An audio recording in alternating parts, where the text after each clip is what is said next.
Hey, what's going on? It's Bill Burr. It's time for the Monday Morning Podcast for Monday, May 20th, 2024. What's going on? How are ya? Oh, old Freckles is on the podcast, brokenhearted. I knew I had a pretty good feeling the Bruins weren't going to beat the fucking Panthers. But when we won Game 5 and we were up 1-0 after 2 periods, I was thinking, we're scaring them. We're scaring them. It's fucking the craziest thing ever, being up 3-1. You lose Game 5 and all of a sudden you feel like you're so far up. All it is just one victory. 3-2. And then they're like, oh, fuck, if we lose tonight, all of a sudden the pressure's on you. Congratulations to the fucking Florida Marlins. I just got to say it at this time. The last 2 years, they're just a better team than we are. But I like the grit that we showed. And this should have been a hangover year, losing Bergeron and Krejci. But we were in the upper third of the NHL, won a playoff series, saw a lot of positive things this year. I thought the front office did a great job. So I am happy as a Bruins fan. It would have sucked to lose first round, 2 years in a row. And then we never would have heard the end of it from the fucking Maple Leafs, which is ridiculous because I've lost count how many times we beat that fucking team. So anyway, buckle up, New York Ranger fans. That's going to be a great series. I'm really looking forward to that because the Rangers are a tough team too, and they can score goals. But the fucking Panthers, man, they know how to win in the playoffs. I can't explain it, man. They figure you out and they shut you down and they block shots and they piss you off and they get you out of your game. I mean, just right down the fucking checklist. You want a dirty play? They can do that. Whatever you want to fucking do, they are built to win. They are a motherfucker, and they're like Jason Voorhees or whatever the fucking guy's name from Crystal Lake. You have to play 60 minutes. You just cannot never think you have a game won. If I've learned anything over the last fucking 13 playoff games in the last year I've seen against them. They are just a fucking buzzsaw, man. They're coming. Condolences to New York Knicks fans. Jesus Christ. The injury bug. What a time to hit you. Congratulations to the Pacers. Actually, Knicks fans are fucking hilarious. So I always go easy on Knicks fans because I love Paul Verzi. But the rest of them, the fucking arrogance of you haven't won in fucking how many presidents? It's not even years at this. 51 fucking years. I mean, that's the kind of thing like you hang up in your restaurant. Come to Nick's Deli. 51 years of service. They're the opposite. 51 years of fucking losing.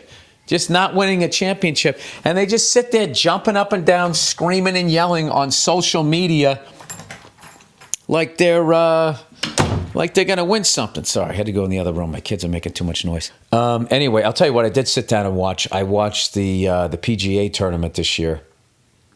I'm going to go Chris Berman here. Congratulations to Xander killing them Schauffele. Sorry. Fucking guy was minus 21 for the tournament.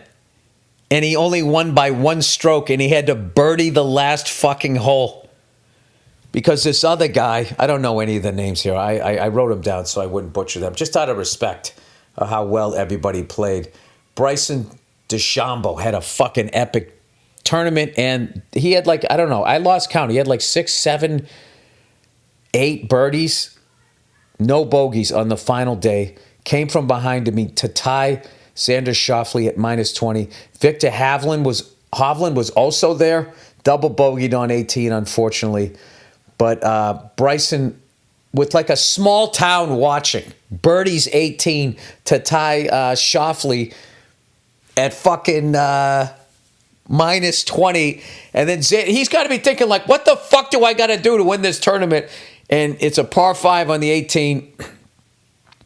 He got on in 3, and it was not an easy putt. I'm not good at judging putts, but it looked like a good, it was that length where it's just, even for a pro, this is not a gimme. And he knocked it down in front of everybody. Won his first tournament. It was amazing.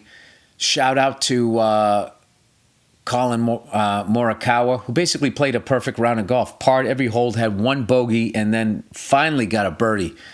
Damn birdie putts were just not sinking for that dude, but he finally got it on 18. And then the Scotty Scheffler thing was fucking hilarious.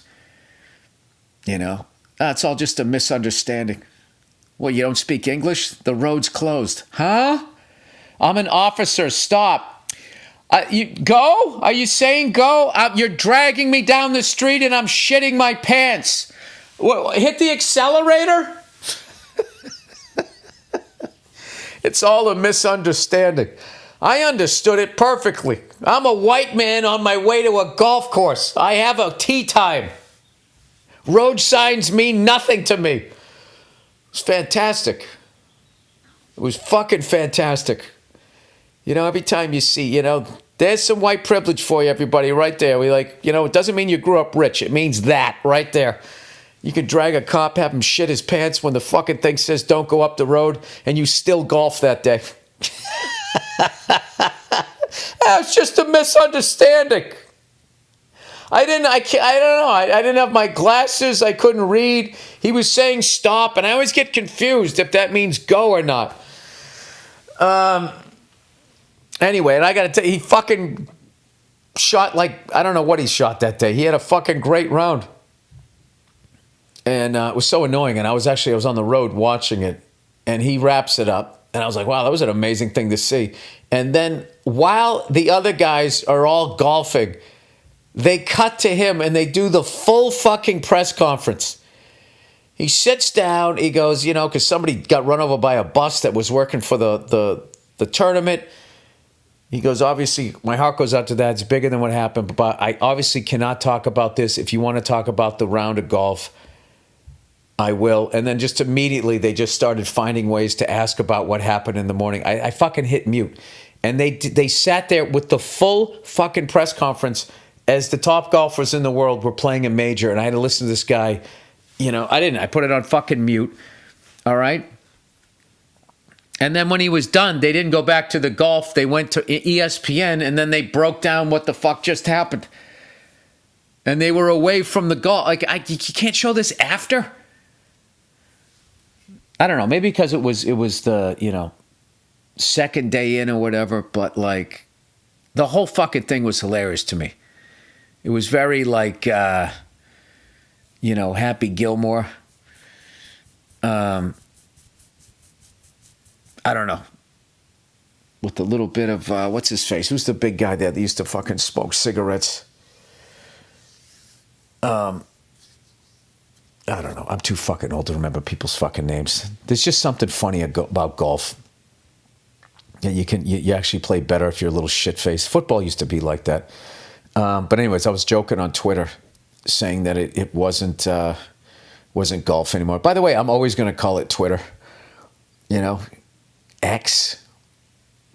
Like, why? I just don't. Why would you do that? That guy's funny to me. Whatever the fuck, that Tesla guy. I like how he's trying to be dangerous, you know, smoking weed on podcasts and then fucking throwing out his opinions.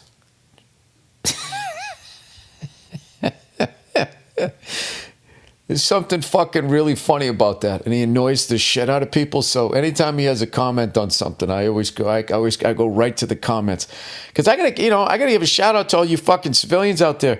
Some of the comments you guys leave in these things are better, are equal to whatever a comedian could come up with.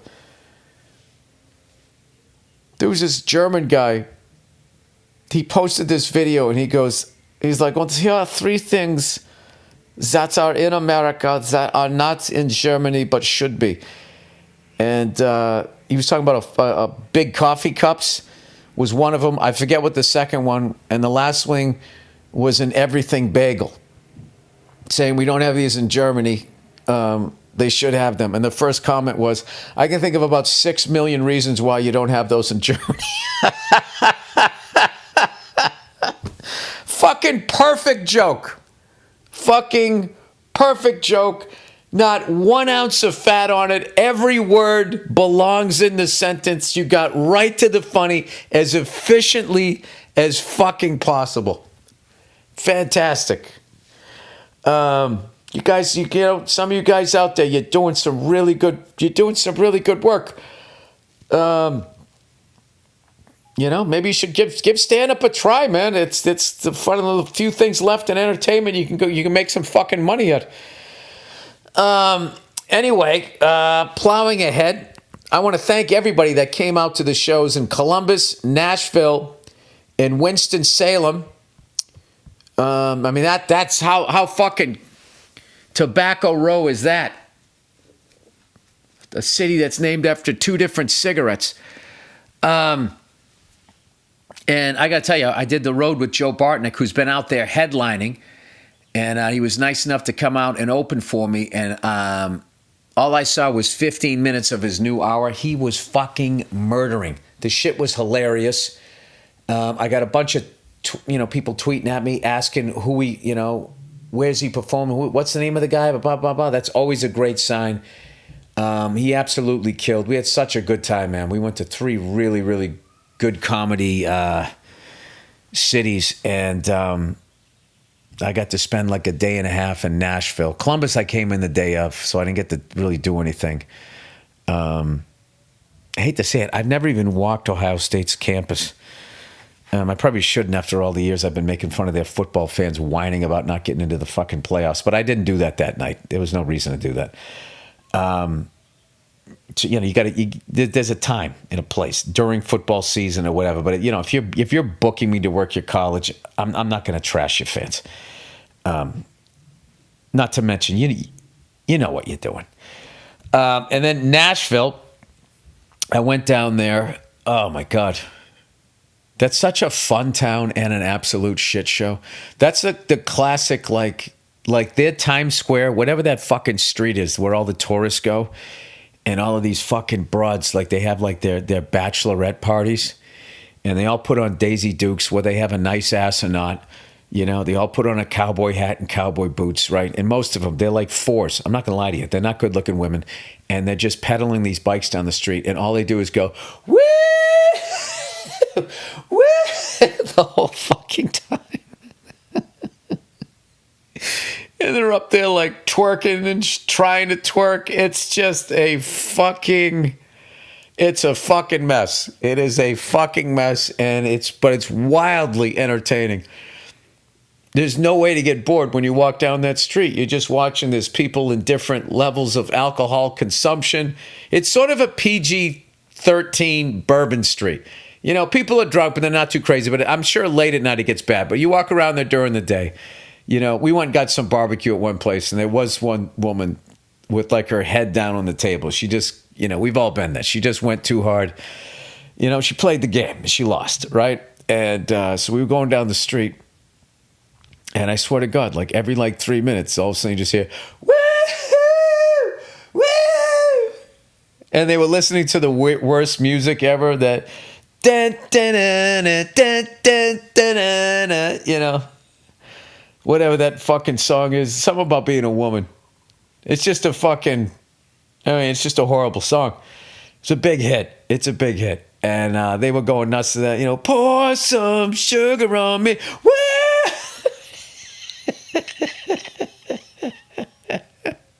Twerking to Pour Some Sugar on Me by Def Leppard. It was fucking amazing. And we were just sitting there, me, Club Soda Kenny, and Bartnick, and they would go by, and we were just laughing, waving to them and everything. It was just a fucking glorious, glorious shit show.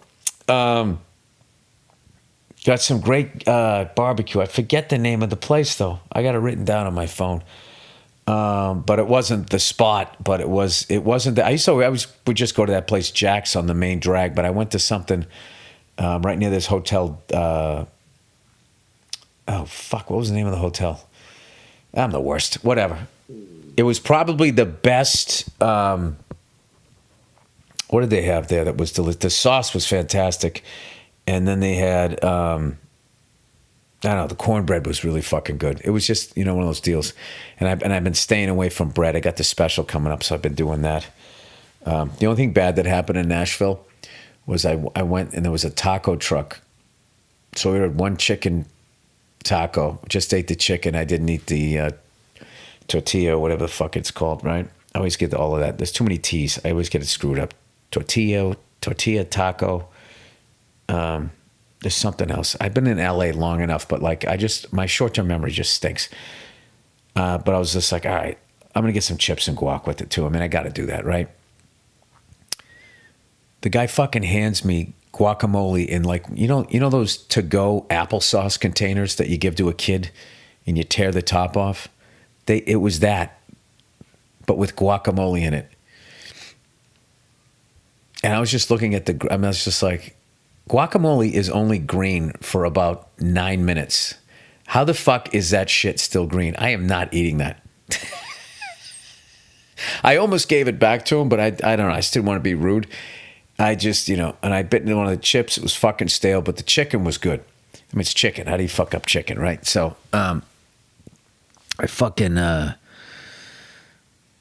couldn't get over that. I had to take a picture of that and send it to my wife. But I mean, that's what I get. Who the fuck orders a taco in Nashville, Tennessee? I did get barbecue, so I'm not completely stupid. So then the next day we drove down to Winston-Salem. What a great drive, man. The 40 the whole way, through Tennessee Volunteer, Knoxville country, and through the Appalachian Mountains, dude. It was fucking gorgeous. Fucking gorgeous. Just one of those things where I was just looking like, why do I live in a city? Why do I live in a city? I should just live out here in the middle of nowhere. And then we drive into town. This is Confederate flag, giant fucking Confederate flag. I'm like, that's probably why. That's probably why I don't fucking live out here. Other than that, but everybody, not everybody's that way. But anyway, Bartnick had a fucking hilarious joke about the Confederate flag too. So anyway, so we get there, right? And it was like, it was raining, fucking cats and dogs. And somebody hit a light pole and knocked it down, and the power went out. And then they were saying like there was a chance there wasn't going to be a show, and people were talking about generators and fucking, extension cords and all of this shit. And by the way, I was playing in the arena where what's his face, Tim Duncan played, Wake Forest played college at. And I remember all the Celtics fans were excited, like, oh my God, this guy's like a perfect Celtic, the big fundamental. He's using the backboard. We don't dunk on people. We just fucking beat you with the fundamentals. That's what we've always done. And of course we didn't get him, but Chris Paul played there. Like it was ridiculous. They had all the pictures up on the wall of everyone that ever played there that went into the NBA to become a Hall of Famer, or even just came in for a couple of years, a cup of coffee or whatever. It was really, really fucking cool. So because the show got delayed like 45 minutes, I got to fucking, be like a nerd, just going up and down, reading all of that stuff. Legendary venue. And it reminded me of a venue that I want to play out there. I did this Rough and Rowdy thing with Barstool Sports a long time ago, pre-pandemic, right?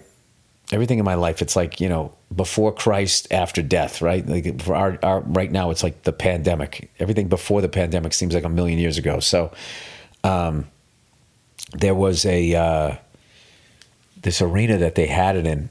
They called it the house that Ric Flair built. And I was just like, this would be a great place to shoot a special or whatever. It's an old wrestling arena. It's just like a mini arena. It's not fucking huge. The upper deck, I can't remember if it was like 2 rows or 5 rows or whatever. Everybody just jammed in. And I remember telling my agent, going, I got to come back here, put the stage right in the middle, and we got to do a show down here. So that reminded me of that. But I do have a soft spot for North Carolina. I lived there a long time ago for 2 semesters. Did not go well, and I left. But I really... I like it more now than I did then. I was in a bad place. It had nothing to do with the state. I was just in a bad place. I was like going to college because that's what you're supposed to do. And my heart wasn't in it, and I wasn't doing well. And I was going part-time, and it was costing me a fucking fortune. And I just had to regroup and go back to Boston and, work my way through all of that shit, through college and all that shit. I think I finished when I was like 24. December. I was like 24 and a half, and then I was 25 when I actually walked and got my diploma. I was just like, I am a fucking loser. It just took me forever, you know. We didn't have the money, so had to work my way through college, and I was, you know, doing a couple classes per semester, and then finally, I just remember I was just getting so much older than everybody else, and if you took a core requirement class, there'd be like freshmen in there, and they looked like kids to me. I was like, I gotta get the fuck out of here. So finally, I just took out some student loans, and I went straight through the summer and just blew through going to Emerson. I did 3 years and 2 years and just got the fuck out of there. I was like, I have to get on. I mean, I should be like divorced. I'm so fucking old at this point. It was really embarrassing that last semester when I was there. I'm just like, oh my God. You know, it wasn't a good time in my life. Why am I talking about that shit? Let's speaking of not a good time, let's listen to me reading out loud here. Oh, look who it is, everybody. It's Helix. Helix? The Helix lineup offers 20 unique mattresses, including their award-winning Luxe and Ultra Premium Elite Collection. The Helix Plus, a mattress designed for big and tall sleepers, and the Helix Kid mattress, designed for growing bodies and endorsed by child sleep experts. So, how will you know which Helix mattress works best for you and your body? Take the Helix Sleep Quiz and find your perfect mattress in just under 2 minutes. Helix knows that there's no better way to test out new mattresses than by sleeping on it in your own home. That's why we offer a 100-night trial and a 10 to 15-year warranty to try out your new Helix mattress. Models with a more responsive foam to cradle your body for essential support in your stomach and back sleeping positions.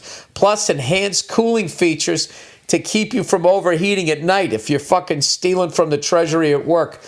And if your spine needs some extra TLC, they got you. Every Helix mattress has a hybrid design combining individually wrapped steel coils in the base with premium foam layers on top. It's the perfect combination of comfort and support. It's even recommended by multiple leading chiropractors and doctors of sleep medicine as a go-to solution for improving your sleep.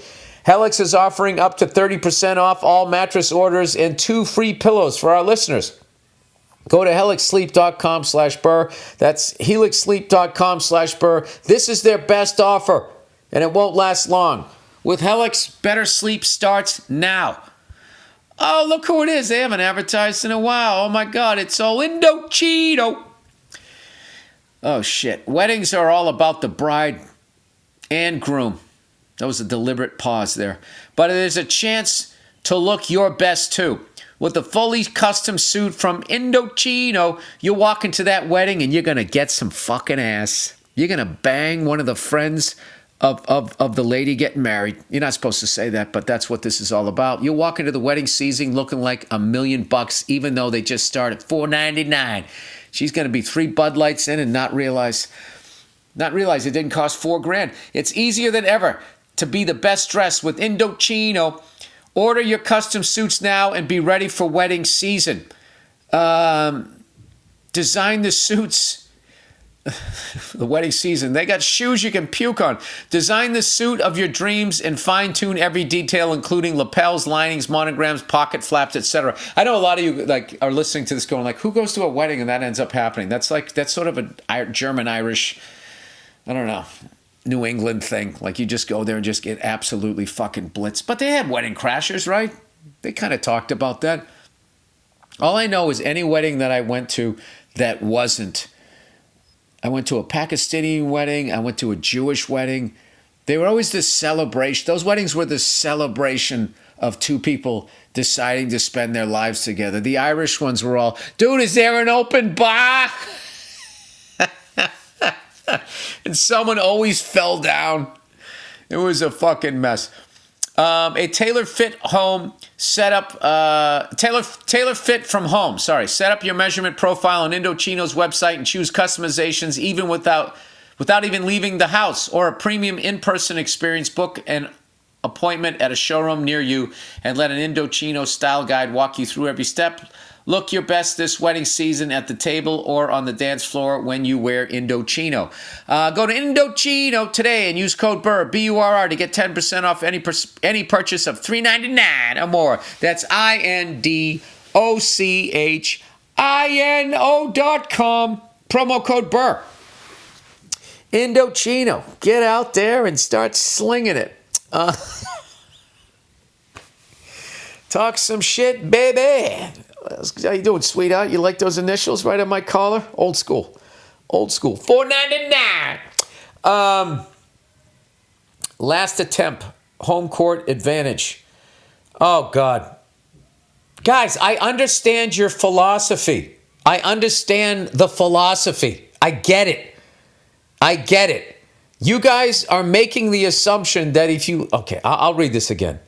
Wow, your response to the writer explaining stealing home court advantage was exactly like people who are too blinded by politics or religion to respond. No, it isn't. And I like how you wrote wow with capital letters to try to PED your fucking point here. Just like the blue ties versus the red ties that you make fun of. Oh, God, we're going to bring up politics in this. You didn't even get more than 2 sentences into the person's letter and ranted about arguments that he didn't even make. You didn't even hear him out with an open mind already. Because I've heard these all before. I don't buy into it. If you have a game at home, you don't automatically win it. Okay? It was invented by 24-hour sports networks to add more urgency. When I grew up, when somebody split at home, nobody used to say they stole home court advantage. That is a new expression. Can you respect your fucking elder? You don't automatically win if you have a home court, okay? So now you're going to hit me with these fucking analytics? The fucking Minnesota Timberwolves, did they double steal home court advantage? Next thing you know, they were down 3-2. It's bullshit. It's like the pitch count. It's fucking bullshit. It's all bullshit. Analytics, it's fucking bullshit. Not all of it, but most of it is bullshit. You're not going to convince me of this fucking argument. After game 1, if you win game 1, now you got to look at it. Now it's like a 6-game series. Oh, we're not counting game 1 anymore? After game 2, now you got to look, essentially, it's a 5-game series. When the series is over, essentially, it's a no-game series. It's the essentially, which is how you're shoehorning your stupid fucking math. I don't buy into it. It's sensationalism. You're trying to win a championship. In order to win a championship, yes, you have to win games on the fucking road. And yes, you're going to lose some games at home. And you have to put on your big boy pants, to use another fucking expression, and win the fucking games. Nobody on the team, the coaches, none of them are thinking we lost home court advantage. They're just thinking, how do we win the next game? Losing home court advantage, they stole home court advantage, what do they say? That is just for fans like you to sit there and go, wow, like you're a fucking GM. You're not.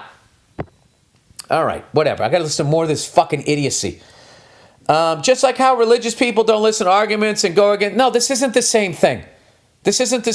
What my opinion on a sports league doesn't justify dropping bombs on children, doesn't justify a crusade, doesn't justify trying to push an entire, group of people into the fucking Mediterranean Sea. It's just an opinion on sports. Let's.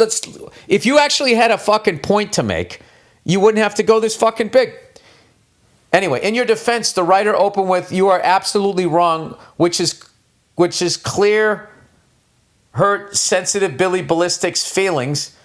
Mathematically, the statement of stealing home court is correct. It isn't.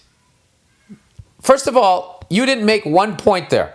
All you said was, I just fucking jumped the gun. And now you're already saying that it's correct. Okay, here we go. I am literally going to have to sit through this again. He goes, are you done? I will leave you with just 2 points to consider. 1, it's not like the bad things come in 3 example you gave. Unlike that example where you can continue to reset and move the goal post, a best of 7 series has a finite number of games. Yes, but I can keep saying essentially it's a 6-game series. Essentially it's a 5-game series. Essentially it's a 4-game series. That was the point. I understand that infinite is not the same as 7. He goes, yes, read that again and make sure you understand what that means. Oh my God, the fucking arrogance of this. Okay, essentially your argument boils down to home court advantage doesn't exist at all because you're not guaranteed to win all your home games. Yes. And if you want to win a championship, guess what? You have to go into somebody else's building and win. Be you the favorite or be you the underdog? That's what you have to do. And that's the game that's really being played. On the outside is a bunch of fucking analysts in suits who didn't fucking even break a sweat, sitting there with HD makeup on, telling me that somehow home court advantage was just stolen. And then, and like what? The team's going to fucking implode? It's basically, it's Chicken Little. You're telling me the sky is falling and it isn't. It's nothing. We are playing basketball. 4 games are in my arena, 3 are in yours. Nothing is going to change that. I have to win 4 games, you have to win 3 games. Nothing changes that. I believe you admitted that you don't automatically win if you're at home, so I don't understand why they turn on the sirens when somebody loses one of the home games at the beginning of the series. I just don't think it's that big a fucking deal. That's all I'm saying. Anyway, with that logic, then it's just as dumb to call it home court advantage at the beginning of the series. Yeah, it is. I'll go with that. I agree with that. At the beginning of the series, the truth that you're not necessarily going to win all your home games is just as true. Yes, it is. It is. That's it. That's all that's happening here. Nothing else is happening. Numbers aren't being moved around. Numbers of games in your place versus games in the other person's place has not changed. You've just decided to ignore some of the games so the math works out. You've also chosen to ignore that you're not automatically going to win a fucking home game. Yes, if you throw all of that out, your point, I'm not reading any more of these. I'm not reading any more of these. It's so fucking dumb. It's right up there with the fact that the defensive player can't stand in the paint anymore for longer than 3 seconds, and I have to watch people take unguarded fucking layups and dunks and then stand there and stare at the crowd and scream as you thump your chest because you dunked on nobody. All right? But whatever. Just cast me off as some fucking old man. But it's the pitch count is bullshit. It's all fucking bullshit. How the fuck did guys 100 years ago, you're pitching today, it's a doubleheader, they would pitch both games, their arms didn't fall off, and they played for 15 fucking years.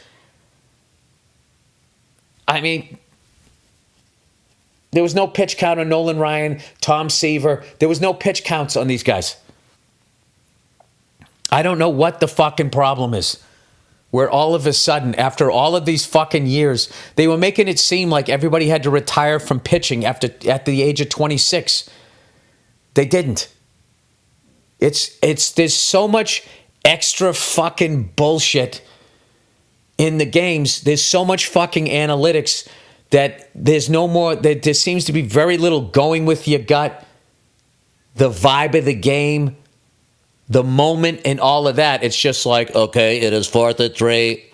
What do the analytics say? That you do here. It's like the game is on autopilot. The coach doesn't have to make decisions anymore. You know, I don't know. I just don't agree with it. So why don't we just agree to disagree? All right? I mean, I'm just convinced it's a sports journalist. Like, who came up with that? It happened all the time when I was growing up, and nobody ever said it. And then all of a sudden, out of nowhere, people start saying it. And it just gets you to, It's hype man shit. It's. I don't think anybody, any professional athlete is sitting there going, "Oh my God, we lost home court advantage. What are we gonna do?" This is my experience with professional athletes, and I've asked them all this, and they all have told me the exact same thing. I said, what is better? Okay, hitting a home run, scoring a touchdown, whatever the fuck it is you do at home and hearing the crowd go crazy? Or is it better to do it on the road and shut them the fuck up and make a couple of kids cry? And they all smile and they go, oh, on the road. On the road, definitely. Okay, so why don't you throw that into your fucking analytics? You know, maybe you should ask the fucking athletes rather than listen to these fucking idiots on sports talk radio. You know, who just are forever coming up with fucking ways to make shit, you know, to ramp up pressure, to make it, you know, it's P.T. Barnum horseshit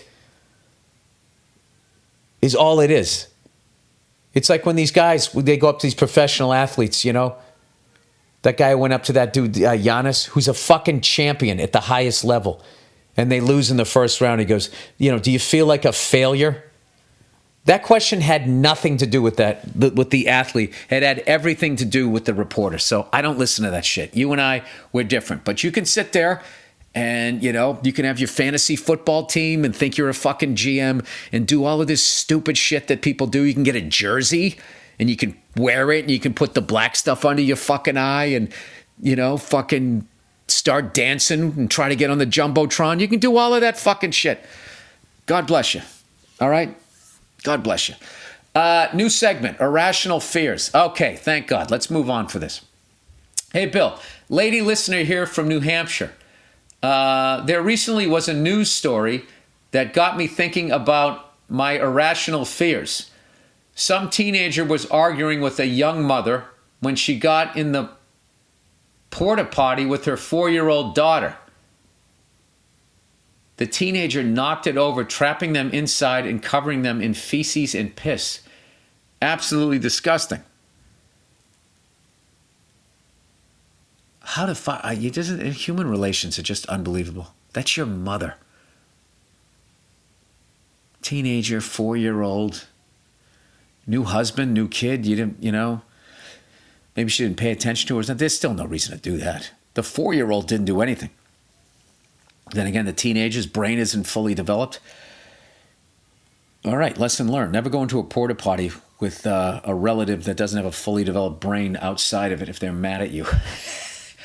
I refuse to use porta potties because I'm terrified of them. I tried going in once and I start hyperventilating. When I was a teenager, I had read a story of a man hiding inside one to watch girls use it, and it terrified me since then. Where the fuck did he hide? In the toilet?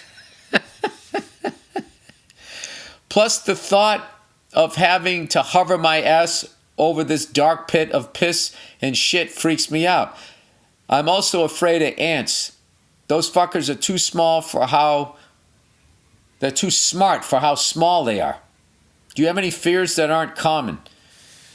All right, well, you can pretty much go your whole life and never have to use a porta potty. So that's an easy one. Ants, I don't know, they're everywhere. So that one's pretty logical. Do I have any... I used to have some. I used to have to, like... If I was wearing sneakers or shoes that had laces, I used to have to untie and retie them while I was getting my intro to go on stage because I was so afraid that I was going to trip and fall. I have some pretty healthy fears. I worry about the dollar. I worry about not being funny and people going to see me and then not wanting to come and see me again. And then, you know, and then fucking, then what do? I worry about that. I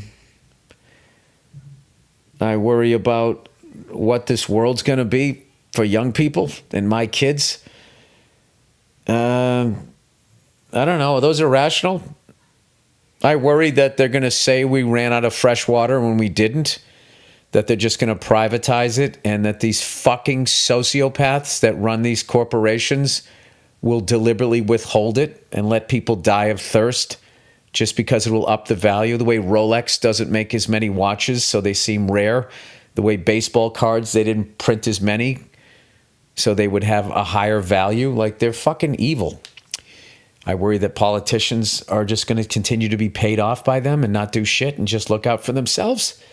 I worry that people are still going to watch 24-hour news networks and really think that the other side is 100% wrong all the time, and they're going to keep us fucking yelling at each other rather than all of us just stopping and looking at 15 to 20 assholes in suits that just can't have enough fucking marbles. That really wasn't the question. What is getting paralyzed? That's a fear of mine. Getting eaten by a shark. That's an irrational fear. Alligator. Don't have as big a fear with lions or tigers, because I just know, mountain lions. I just know it's over quick. That is the animal of choice. If you're going to get killed by an animal, you got to go. You don't want a canine, because there's going to be more than one. They're going to rip you apart. A bear's going to maul you. I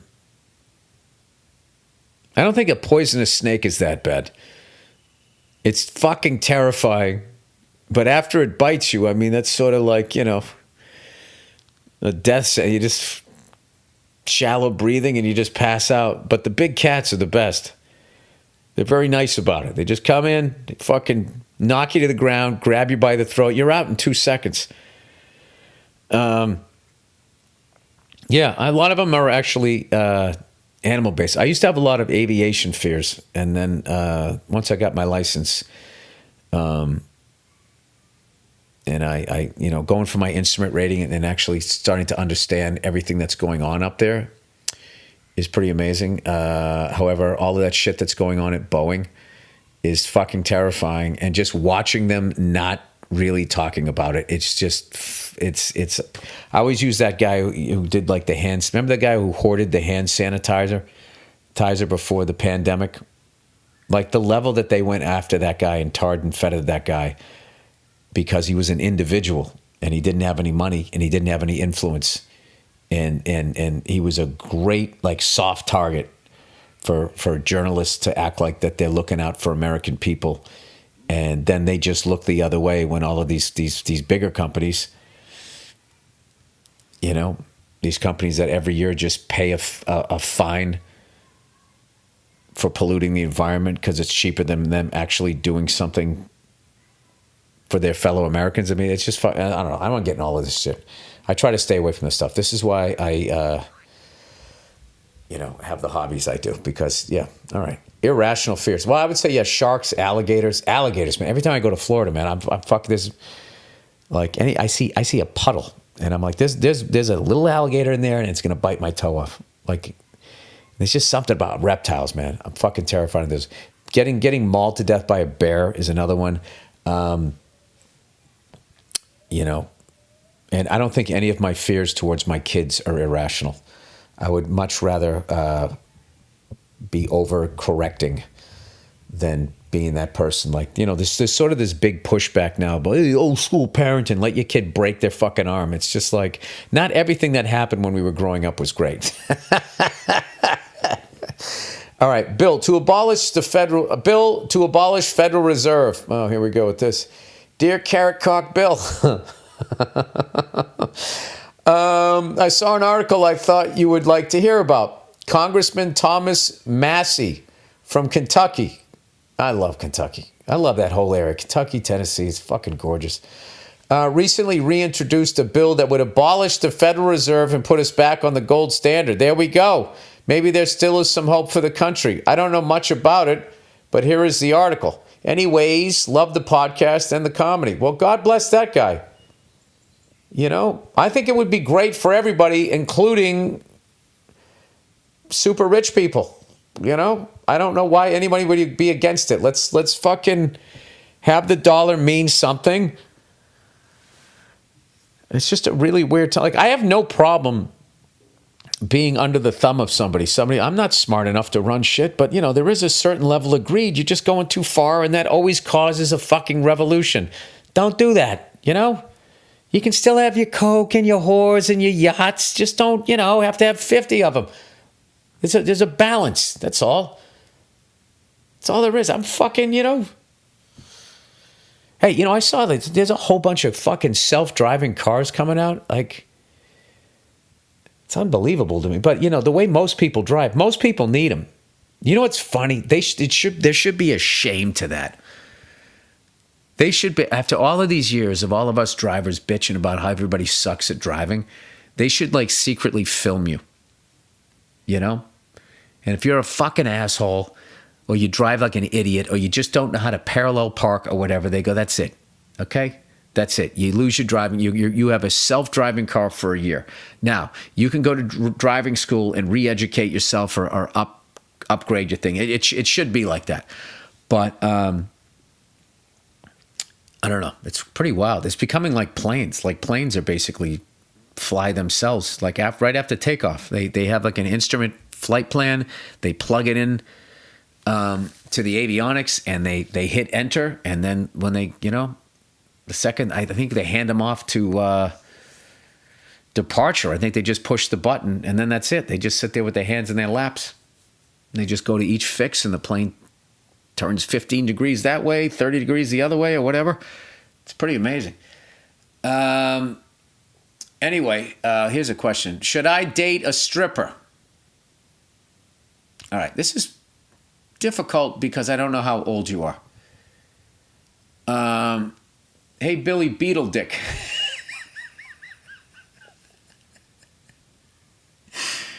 Because it's tiny, not because it's black. That's funny. Billy Beetle Dick, because it's tiny, not because it's black. All right. Bill, first I need you to know that I am a huge fan of the podcast and of you. Well, thank you. I've been following you for the past 10 years, and you never failed to make me laugh. You deserve all the success. Well, if you've been listening to it for years, there's always one topic that gets me going, and right now it's the fucking you stole home court advantage. You know what I really have to do? I just have to be mature and just realize that people aren't going to see it the way that I see it, and I just have to fucking let go of it. Because it's not even that people believe the home court advantage, is that I can't convince them of my point. Maybe the athlete thing would bring a few people my way. Because I can tell you that right now. Killing in front of a crowd is one thing, but when you get the right table of people that are cunts, pissing them off, there's nothing fucking better than that. And you don't give a shit about silence at that point. Anyway, this person says, now, here's what I'd like your advice on. I recently returned from a 6-month trip in Asia. Oh my God, that must have been amazing. I was there for work and had an absolute blast traveling around. Met some great people, including some ladies, and enjoyed every second. How great was the food over there? Towards the end of my trip, I visited Thailand, and the boys and I went out. All I saw, and the boys. I saw Thailand and the boys. I was like, oh, Jesus.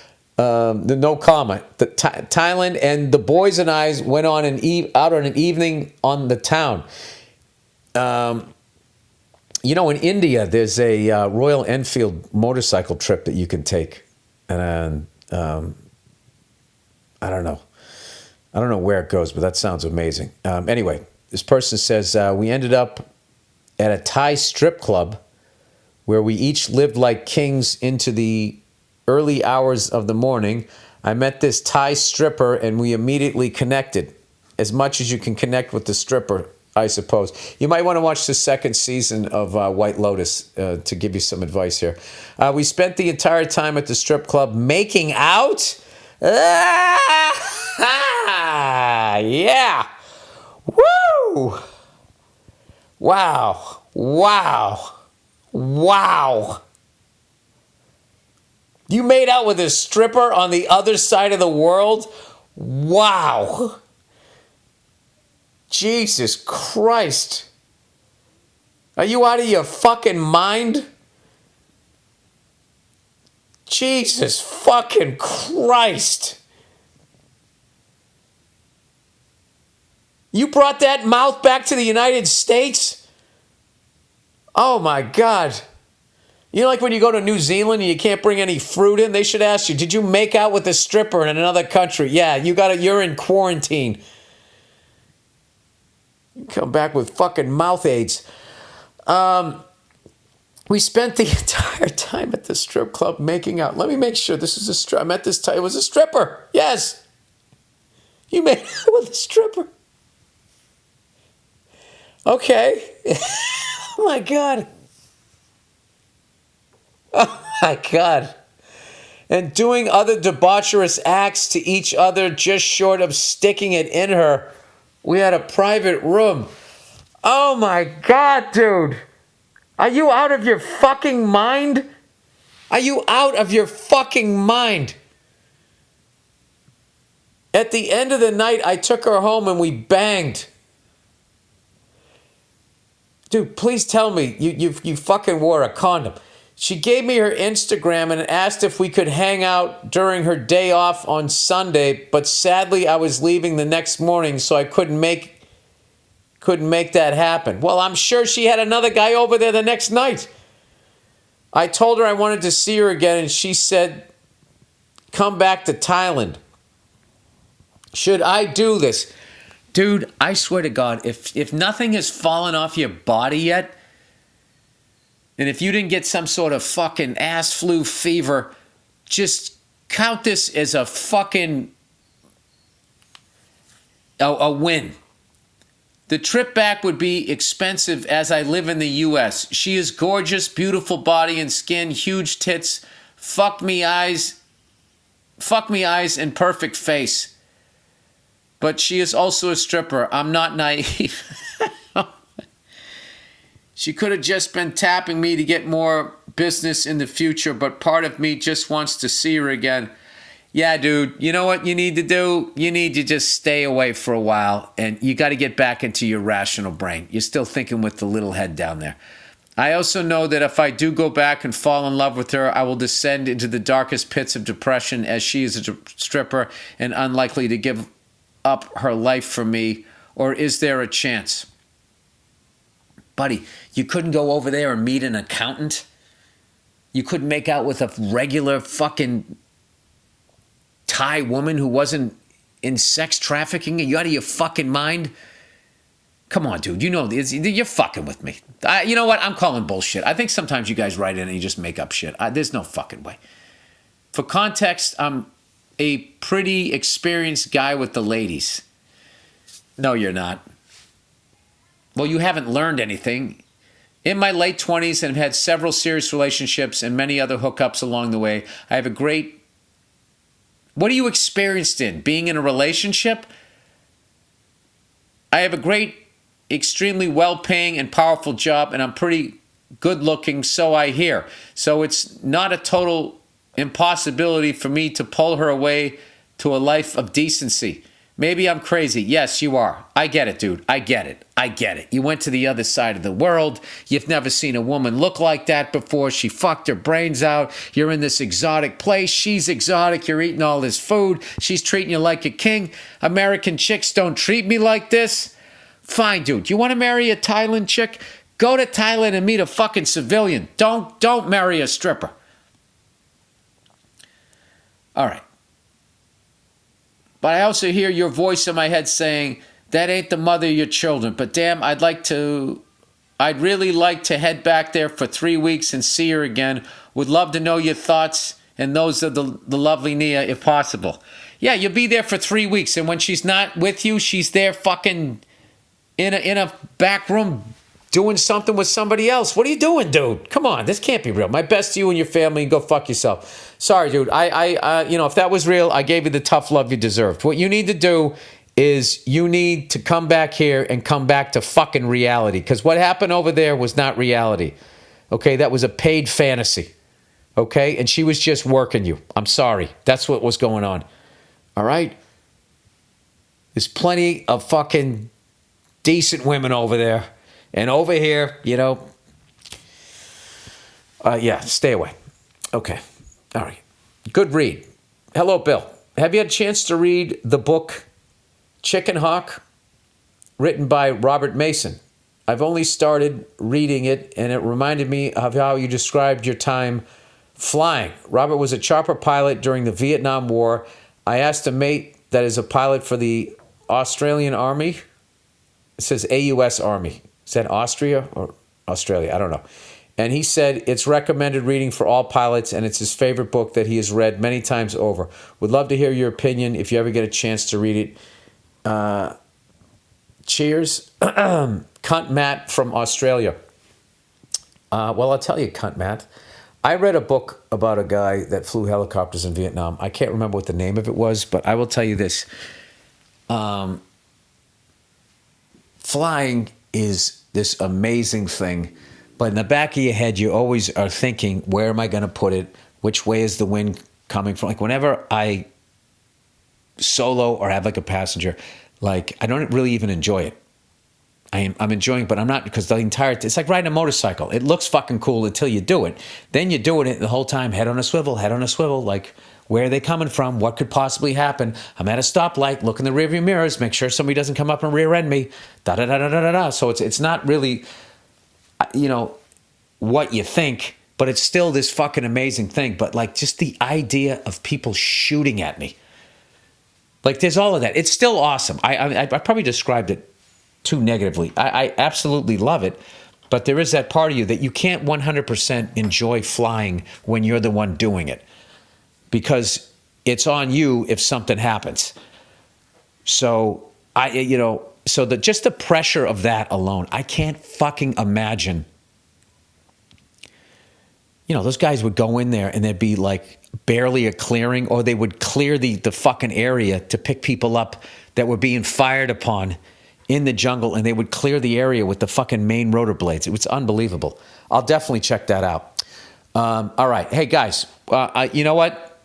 I give up on the home court advantage. You guys are 100% right. I don't like losing my shit over fucking mindless stuff.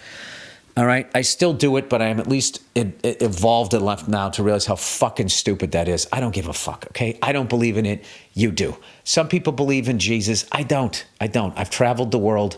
Everybody draws him different. I mean, sometimes he looks Puerto Rican. Sometimes he works on the fucking E network. Sometimes he's even whiter than I am. It just, none of it makes any sense. I don't give a fuck. If you want to believe in that shit, believe in that shit. Put somebody on a pitch count. If you want your fucking head coach of your football team to look like he's on the math team, by all means do it. If you want to go down the lane with nobody there and you want to dunk on nobody and then, fucking sit there and pull your jersey to expose your heart to show me what a warrior you are, and it's the fucking second quarter and you're fucking up by 8, you want to do that? Go ahead and do that. I don't give a fuck. I actually do. You want to hit a home run and stand there and look at it and then point to the dugout and fucking do your little stupid shit when you get to second base? I don't give a fuck. All right? I'm watching golf now. I'm reading a newspaper. I'm withdrawing. When somebody like leaves a campaign, I think that's what I'm doing at this point. There is a point when you get to a certain age, you just can't be around young people anymore, okay? Because all you're going to do is ruin their good time. And all they're going to do is remind you that everything changed and you're going to feel like it's not for the better. So what you really need to do is you just sort of just sit in the background. Hey, the old people that get it? They're just sitting in the corner. You look at them, how you doing, Nana? And she just sort of smiles and waves. In her head, she's like, what in the fuck are they doing? It's not how the recipe goes. All right, that's it. Go fuck yourselves. I'll check in on you on Thursday.